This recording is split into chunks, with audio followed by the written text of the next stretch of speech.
We're in the right now. Hey, there we are. All right, we're live. We're live. Happy Tuesday. How's it going? Happy Tuesday. It's all good. Excited to have this conversation today. Welcome to the Business Velocity through the 5 Facets of Business podcast, where your journey to accelerated success begins. We're your hosts, Dave Newell, Hannah Panuski, where in each episode, we dive deep into the 5 facets of business through conversations with business leaders and entrepreneurs.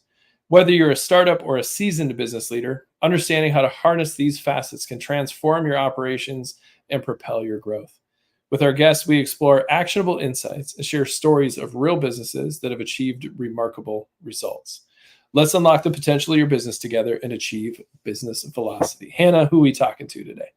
Today, we are talking to a very special guest, Jamie Tozzi. Jamie is a professional coach and speaker who is very passionate about helping high potential leaders and executives develop the transformational leadership and communication skills critical to achieving results in today's complex business climate. Jamie has an incredible resume. I'm going to read off a couple of things to mention. So she is a former technology executive with a 24-year track record of delivering exceptional results. She was with Microsoft for 20 years. She was known as a transformation and growth leader, helping grow the Dynamics business from $100 million to over $1 billion and leading a $1 billion sales organization to breakthrough performance as an award-winning member of Microsoft's North American executive leadership team.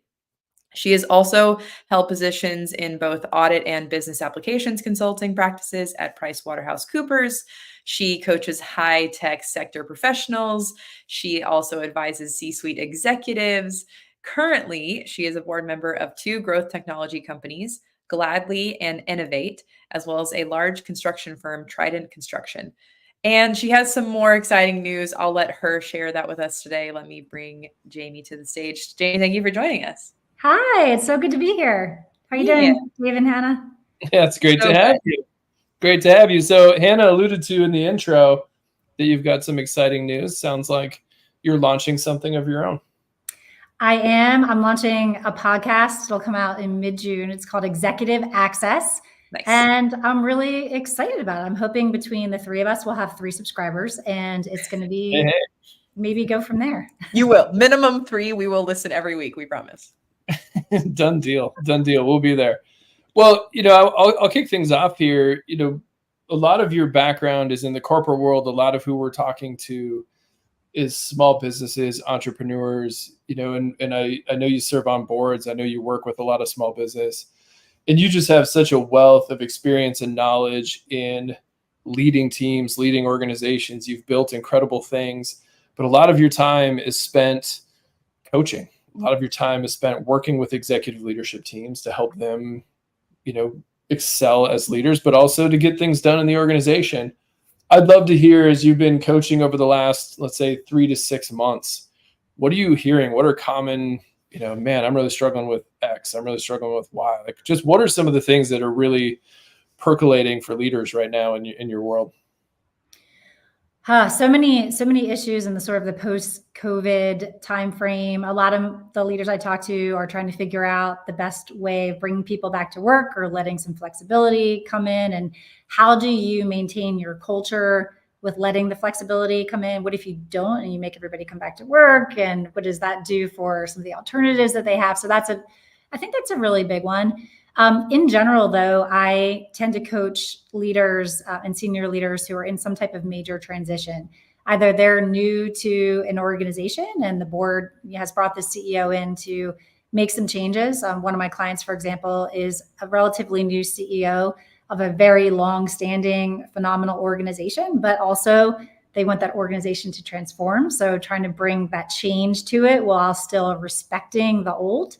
I work with leaders who were promoted into their big jobs. So we're promoted from within to the CEO job. And all of a sudden it's like, oh yeah, well, how do I do this job? Right. And everybody expects me to know everything. So creating an environment to be able to help people think through their leadership style and move from that senior manager to leader of an organization. So those are really big things. And I think also I work with some pretty fast growing organizations and some founders where what the organization needs from them now as a CEO is very different than 10 years from now, when we could all gather in the conference room and have a, weekly or daily even huddle. And now the organization is too big for that. And how do we continue to still be us, but in a new way? And what does the organization need newly from me, and some new practices that I need to put in place as a leader?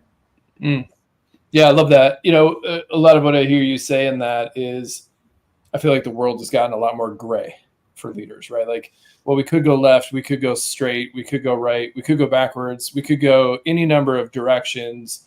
Which one do I choose, and how do I choose it, right? Like, there's just more, I feel like it's a lot more ambiguous. Like the path to, oh, you just follow these 5 steps and you're going to be a really, successful leader, just follow the program. It's like, well, the program doesn't always make sense and the contexts are shifting. How do you help people kind of find their footing in ambiguity?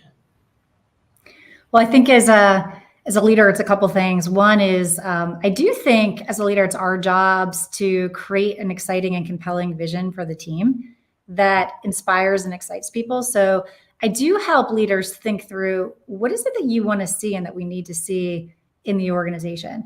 And also at the same time, so I always, you call it tension lines, Dave. I always think about like 2 things at once that are kind of opposing. So setting out this compelling vision, an exciting place that we're going to, yet not feeling the pressure of having to have everything worked out around how we're going to go do that, and really being able to let go and allow the team to come in with all of the expertise that they bring to the table to help fill in the blanks with those things. And I think sometimes leaders feel the weight of having to both create the vision as well as, create all the steps to get there. And in a world that you're describing, it's incredibly difficult to do that. I would argue in any world for one person, it's incredibly difficult to do. And you're not going to be the most successful if you try to go it alone. But I think a lot of leaders feel that pressure, and it's a lot less pressure if they're sort of unleashing their teams to kind of figure out how to get there. Mm-hmm. Yeah, absolutely. We like to talk about like how can a team like make those decisions without like, the leader in the room with them all the time? How do you particularly maybe like to coach leaders on like trust and like having faith in those people that they work with? Yeah, Dave and I've had really great conversations about trust being an outcome, not the thing, right? That you create. It's the outcome of things. I think that what I share with leaders is, can you focus on the guardrails? Think about driving down a highway. Maybe it's a 4-lane highway and there's guardrails on either side. Can you think about putting the things in place, the organizational mission, the values, the big strategic pillars that are the guardrails? And that's the lane you should be in as a very, very senior leader, and sort of the non-negotiables. And then let your team go and try to fill in and be in whatever they're going to be in, and as long as they're in the guardrails. And then setting up some rhythms in place so that you're checking in, you're involved, and that you're just making sure everybody's sort of inside the guardrails, but not having to direct every step. I know that sounds probably very philosophical, but as a great example, I sometimes see senior leaders frustrated because they feel like they are a broken record on the things that they're saying. And when we break it down, I'm like, but are you really being clear? Are you creating clarity? One of the leaders I work with is phenomenal. And this person, will be frustrated because she'll see some type of behavior and she'll say, I just tell my team all the time to be kind, and it's not happening. And I've said to this person, well, have you defined what that means? Be kind. I mean, I think everybody, let's give them the benefit of the doubt, like wants to be kind, but like, let's define that. Let's define that into a set of behaviors that you're really interested in seeing or not seeing. And how does that show up in business? Tell them, be clear. And then you're going to get more likely what you're looking for if you can be clear around that. So oftentimes I think when leaders don't see the outcomes that they're looking for, they need to look inward first and say, is there something I can do to be a little bit more clear around my expectations and sort of hone in? But in general, I like this guardrail analogy because it tells me I'm keeping everybody on the road, but I'm not being super, super tight about it. Mm-hmm. Well, yeah. And sorry.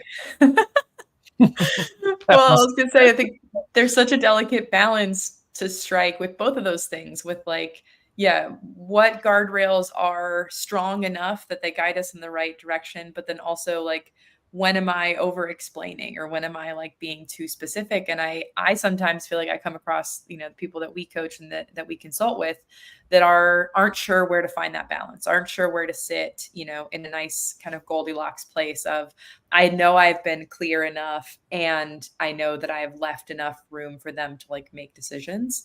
I don't really have a question here. I guess I'm just expressing that sometimes that can be tricky to find the middle ground. Mm-hmm. I'll tell you something simple that comes to mind that Yeah. seems to save me. And I often use this question. I'm like, if you're not sure whether you're at the right level, have you thought about just asking your team? Mm. How are things going? Are you getting enough direction from me? Am I giving you enough, leeway where you can be creative and just ask? Your team will tell you more times than not if you're the kind of leader that invites feedback. Yeah. Well, I mean, I love that you said that, because I think, even in now, as we continue to expand and, add more people to the team, like there's just more people that I need to have more conversations with, and I need to be clear. And sometimes I have a conversation with Hannah, or I'll have a conversation with somebody else in the organization. And I can, after a while, I'm like, wait, did I talk to you about this? Is this the thing I've been talking to you about? Or was, it is a like, man, I almost have to be thoughtful about, or much more intentional about how I'm communicating it when a vision comes down, because it totally makes sense in my brain. Right. But Hannah and I think differently. We think, like, she thinks more in kind of process, structure, outcome. I think a little bit more in story and how are we talking and culture. It's like we have two different interpretations. Like if I said, this is the vision, this is what we're doing, she's going to think about it a certain way and I'm going to think about it a certain way. And then now I've got other people that might be thinking about it a little bit differently. So even in, how you communicate that, or the consistency of the ritual in which you communicate that, matters. And I'm experiencing that right now. I'd be curious, what you've seen that worked for you in your career, what works for others, like kind of what's a good cadence, what's a good way to just make sure, hey, we're beating that drum of that vision, and we're actually speaking to the different ways that people think in our organization. I think that it starts with that, first of all, the high level, the exciting vision. This is what so for you, Dave, like this is what our business is all about. This is where we're heading. This is where we see ourselves in 5 years. This is how customers perceive us. This is who we are. These are our values, right? And then, so everybody gets excited about that. Yes, and then you ask for something specific. Now, what I would like to do, especially if change is involved, what I'd like to see is we have this one strategic initiative that we're going to go hit, and it's going to be, by 2 quarters from now, we're going to do this, and therefore these are the kind of things I need you to work on, right?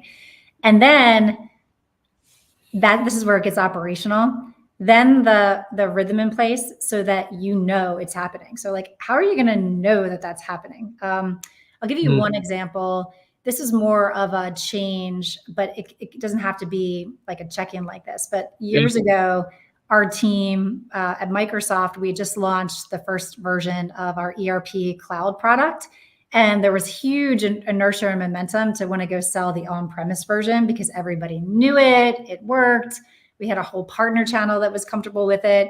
And people would say to me, nobody's going to put their financials in the cloud, Jamie. So there's all this momentum. And so I literally created this vision. The vision was, guys, we are going to be the fastest growing business to cloud in the ERP space. It's going to be so exciting. And we're going to be part of doing that. And I could tell people were getting excited. Everybody started clapping.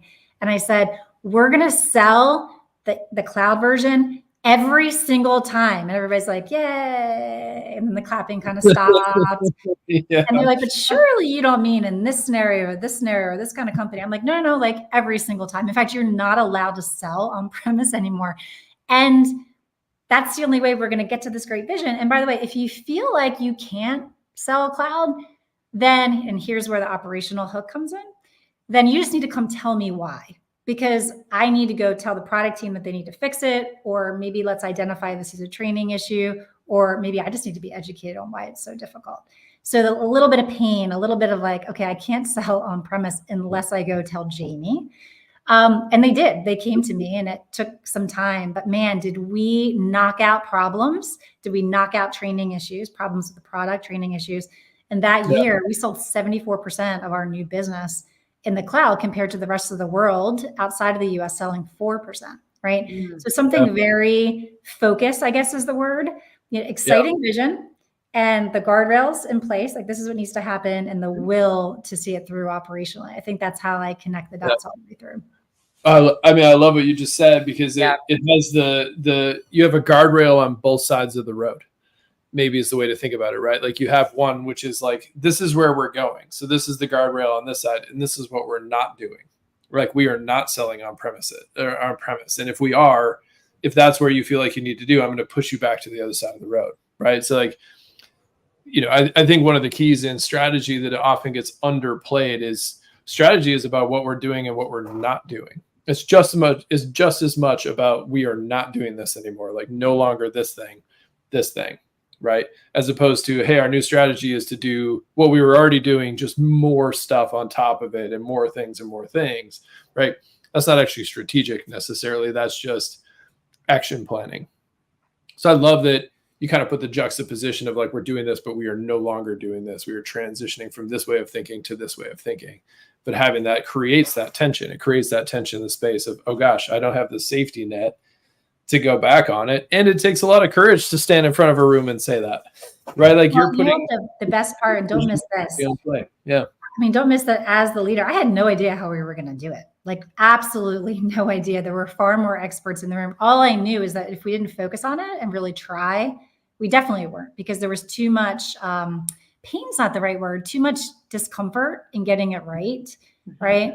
And so I had no idea how we were going to do it. I just knew that if my team brought the issues in a very specific thing, we had a great product team. They were smart. I could help figure it out, and we could knock them out, or we would just go sell on premise, which we would have done anyway, as a backup plan. And that's what happened. And when I released this idea that I didn't have to lay out the 10-point plan for how we're going to get there, the plan was, we're just going to do it, and you're just going to tell me if there's a problem, and you can't, because I won't authorize you selling it otherwise.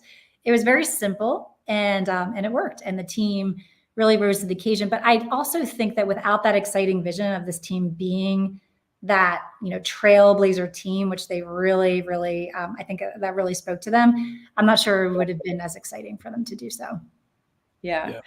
I think that would resonate. I mean, I'm sure it does resonate with so many business leaders. I'm thinking about like a couple of small businesses that we've worked with where they have either launched a new product or changed their product entirely.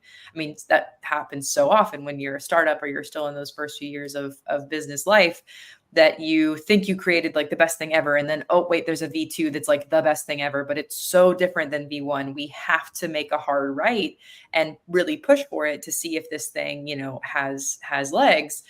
I have seen a lot when I've like helped teams like build new processes around the new version, that there's just so much, you use the word discomfort, so much discomfort about just committing to the new thing. Yeah, but we know this works, and we know we need, to keep our overhead where it is. And we know that we need to like stay in the safe zone. So do we really have to go all the way, to the right and commit to this V2? But you will not know the success of V2 until you really commit to it and like push the boat into the water, and then also leave plenty of space for people to say, oh, there's a hole in the boat. We got to pull it back to land, and we got to plug it, and then we got to put it back out there. But you really won't know until you really push it out there. But I love, again, like, keep this avenue open and encourage this avenue of feedback for when you are actually out there selling the new thing, because then we can all learn together. I can tell that to the product team. We can fix that. Like, I think that's such a great piece to keep in mind when things seem so like you want to stay in your comfort zone. You can always, readjust and adapt to the things that you learn as you set the thing live or as you launch the new products. But you won't find those things out until you create that feedback loop and until you launch. I think that's really well said, Hannah. I think there's two pitfalls, particularly around like transformational change, like we're talking about. One is you don't create the feedback loops. We just launch and go, and then it's way too long before we realize we have a hole in the boat, and the hole has become a bigger hole. I don't know what the analogy would be, like a catastrophic hole. Yeah, The boat is sinking. Yeah, the boat is sinking. And the other pitfall that I see is alignment with everybody that needs to be aligned. Like imagine if our boat is like a crew team, right? And we're like, yes, we're going in this direction. And say sales and marketing is on board, but partner and product is not. Imagine that crew team just trying to row in different directions. That's the other big misstep that I see. And I had a mentor and boss at Microsoft who really educated me in the power of operating models, just making sure that everybody, once you commit to a strategic direction, understands their part and everybody's rowing in the same direction, that we have those feedback loops together as a team moving forward. So that's a Dave Willis, Microsoft exec special for Anna, and very much up your alley since you're a process person. There you go. There you go. Well, one thing I was going to poke at, I know you do a lot of work around growth mindset. I know a lot of what you do, is that piece. One, if I know many people have heard about it. It's common language in many ways, but if you don't mind just defining it really quickly, but also kind of applying that into this vision space, right? For a leader to be able to do that. One of the things that I've seen as a pitfall is when the vision gets too rigid or it's like, it's possessive, right? It's like, well, yeah, but this is my vision. And then I need you to do my vision is kind of how it comes across, right? It's not our vision. It's not this collective thing that we are learning from and failing at and having some victory. So how do you weave growth mindset into, leaders leading?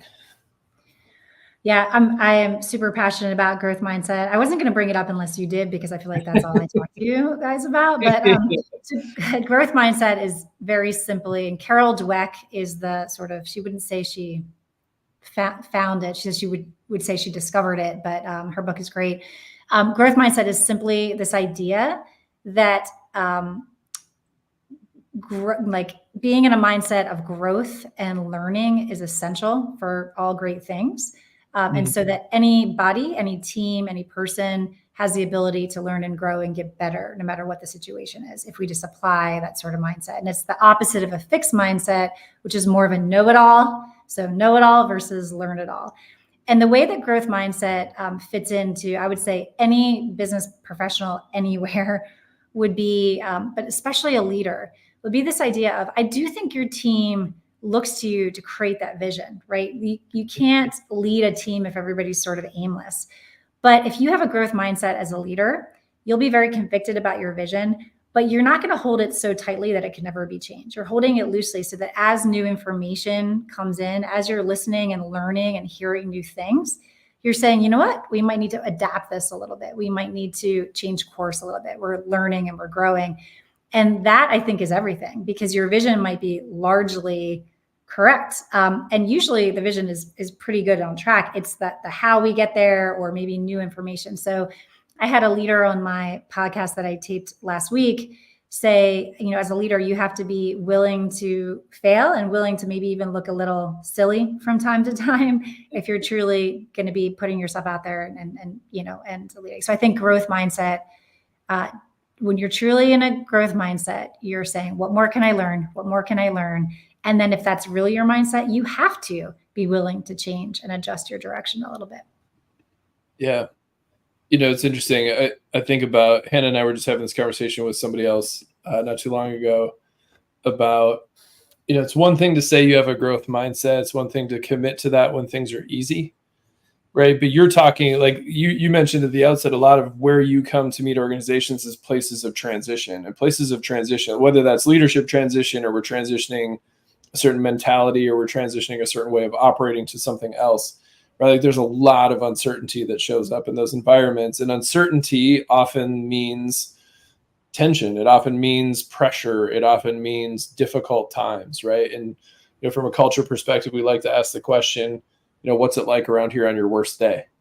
Because that's really what culture is like. How do you maintain, foster, develop, lean into a growth mindset, or even just adopting that mindset when it counts, when the pressure is there, when things get really hard?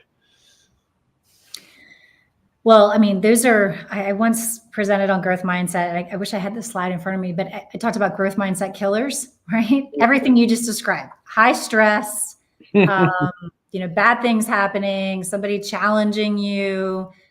Expertise, believe it or not, can be a growth mindset Absolutely. killer, right? The more of an expert we become, the more we sort of shortchange things. And we're like, seen that, done that. Like, I'm not open to new things. I think fundamentally, you have to deeply believe as a leader that as good as you are today, competence, you're not as good as you're going to be a year from now or 6 months from now, or even a month from now, if you're truly practicing this well.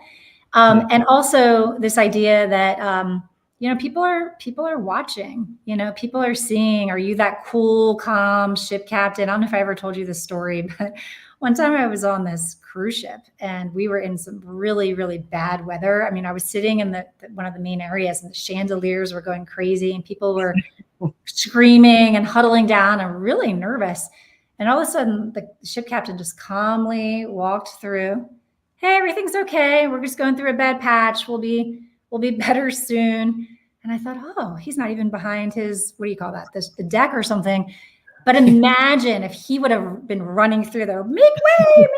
I mean, imagine what that would have done to the team, right? I mean, everybody would have completely freaked out. So I think those two things, like really embracing it, means you're like, okay, well, I'm really confident in what I know, but I'm not as good as I'll be next week. So, and it's, by the way, if you can really get there, man, does that let the pressure off, because I find when I coach leaders, they feel all the weight of the world on their shoulders. And if you can just say like, all right, we've got this. And if we make a mistake, I'll never do that again. We'll learn from it. But that cool, calm ship captain, I always have that person in the back of my head. Yeah. It's interesting. You made me think of an exercise that, I should practice more often, but you got me thinking about it in terms of, you talk about like a vision. You give a really good example of, transitioning to the cloud, not selling on premise. And that's like an external vision, right? And you built in learning as part of it. We're like, hey, if you're receiving objections, come talk to me, right? Like that is a growth mindset approach. That is us saying, hey, we don't know everything yet.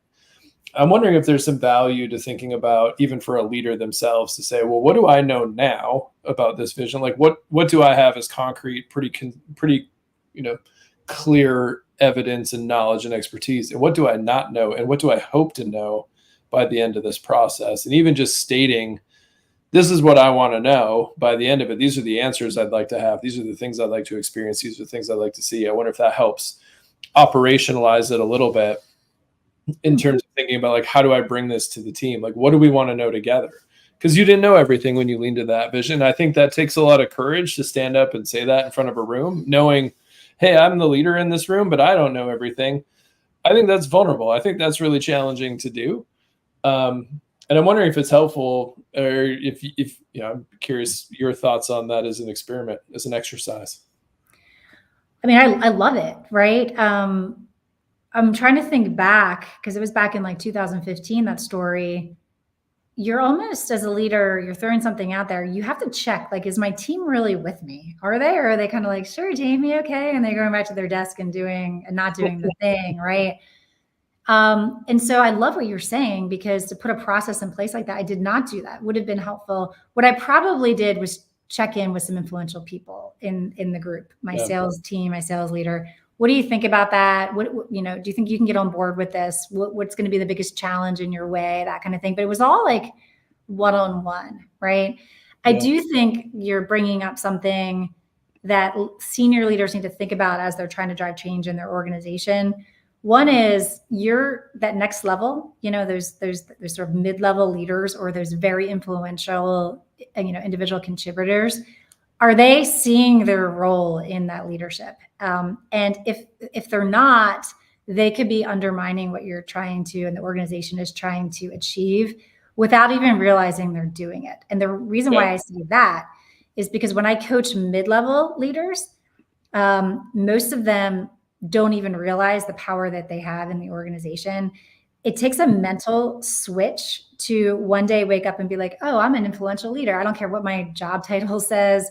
And you go from this place as an early leader where expertise is your hallmark, and you're just like spouting out expertise and everybody's listening to you, to all of a sudden, because you've done great work or because you've achieved this level in the organization, you're actually very influential, much like the ship captain. Does anybody see you flinch? Everybody else flinches.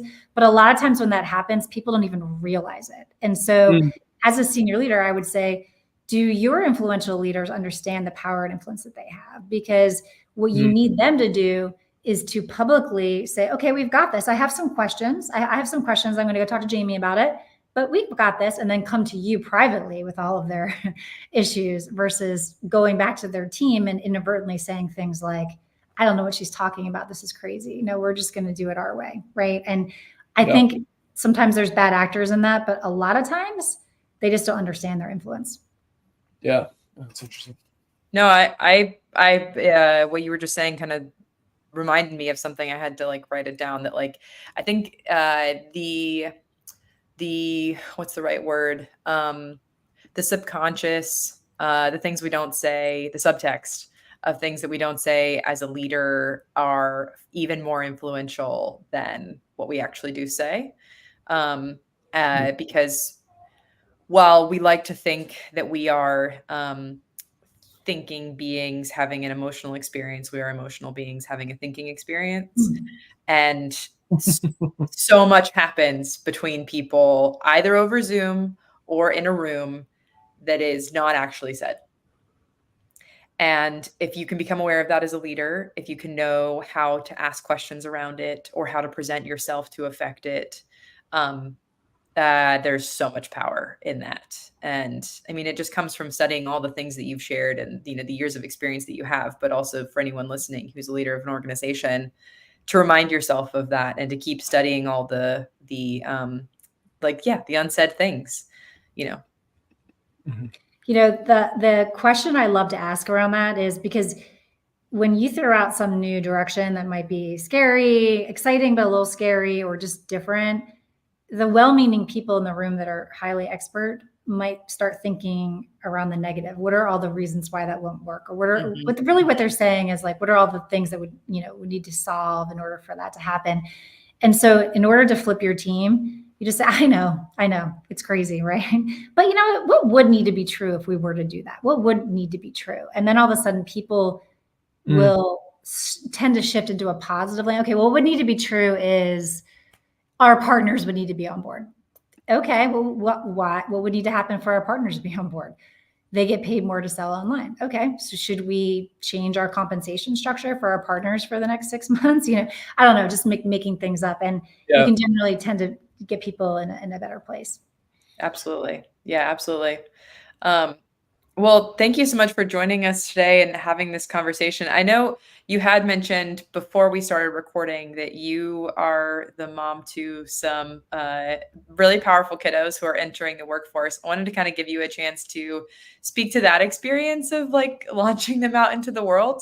But then also if you would mention to everybody how they can stay in contact with you and follow your podcast and things like that. Oh, thanks for asking. Yeah, I have 3 teenage boys. One's a fully formed adult now. He's 19. He's going into his sophomore year in the fall at college. Just started his first internship at a bank, and my other 2 are finishing up high school. I will say definitely my most important job is as a parent. And the good news is I practice all this growth mindset stuff on them every day. So I think I'm raising really resilient, amazing people, but it'll be my first, test to see how that goes. So it's a lot of fun. It's a lot of fun. How people can get in touch with me. LinkedIn is the best way. Jamie Tozzi on LinkedIn. I mentioned I'm launching my new podcast, Executive Access, which is really to kind of peel back the curtain as I interview executives, executive business professionals, mostly, some in education, to share their leadership journeys, definitely their successes, but also some of the mistakes they made along the way.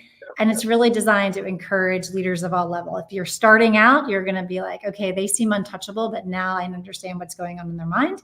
If you're mid-level, you're going to experience, you're like, I'm going through that pain right now, and you'll see yourself in the stories. And if you're very senior, right, I think you will realize that you're not alone, because that can be a really lonely place. So Executive Access, that should drop in mid-June, and I hope you'll give a listen and maybe subscribe. I love it. We'll be there. We'll be there. We'll be the first subscribers for sure. Yeah, absolutely.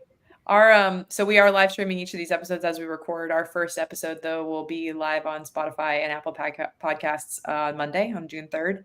So yeah, we will definitely support as you've supported us, and we always love chatting with you. So thank you again for coming to join us today. Yeah, Likewise. Always learn something, and those are lucky kiddos to have you guiding the way. I'm going to clip that statement and I'm going to play it for them tonight because they won't want to listen to this entire thing. But thanks for that, Dave. I appreciate that. Exactly. I've had the joy of meeting them, and they're incredible humans. So they are. We'll talk about like leading transformational change. I mean, yeah. What bigger transformational change in your kids as they go into life? Like that's huge. Yeah. Oh yeah. And talk about like feeling like you make mistakes every day and just learn from that. By the time my youngest Ethan gets launched, we're going to be so much better at it. So he's going to do the best, I'm sure. We won't share that with the older two. No, definitely not. Yeah. Thanks so much, Jamie. It was great having you. Thank you. Yeah, I mean, I've sat and talked with her many times, but every time we get to talk to her, I feel like I learned something new. I know there's always a good nugget in there. She's been such an influence in our own business, whether she knows it or not. The conversations that we get to have, there's something that we glean pretty much every time and incorporate, and it's always actionable. And she does such a good job of not only providing and kind of driving these clear insights, but also holding space for you to just kind of, be yourself in that. I think just a great advocate, team member, person to have around you. Your company's just going to get better if she's around. Yeah, absolutely. I think a lot of the stuff that's kind of sticking with me from our conversation is just about really meaningful transition and what that can look like. And I feel like a lot of people that we end up working with are learning how to be meaningful transition leaders. And so some of the questions that she mentioned and the way she approaches transition, I think are just so valuable for people to keep in mind, when you are guiding your company, toward a new direction or a new product or whatever. Yeah, absolutely. I mean, even just little nuanced things, right? Like how to invite a negative conversation into a conversation of possibility just by flipping the question, right? Like you don't have to be a transformational leader necessarily. You just need to know how to flip the question and kind of what you're shooting for. So love that. Always good. And I'm actually really excited about her podcast. I think it's going to be great. Yeah, absolutely. I'm sure we'll learn even more from that than, always more to learn from Jamie for sure. And when the link becomes live, we'll post it in the show notes so folks can access it. And we'll post the access to LinkedIn on there as well. Yes, absolutely. Yeah. Our episode with her and it will be live, I believe in July. So yeah, her podcast will be launched. So we will include it. Here we go. Thank you very much for joining us on Business Velocity. Today's insights are just the beginning of enhancing your business's momentum. Don't forget to subscribe on Spotify, Apple Podcasts, or wherever you listen to podcasts for more episodes that will help turn your potential into performance. You can also check out the 5 Facets of Business at theevolveddifference.com. And remember, the time is now to take these strategies, apply your learning, be meaningful transition leaders, and achieve velocity. See you next time.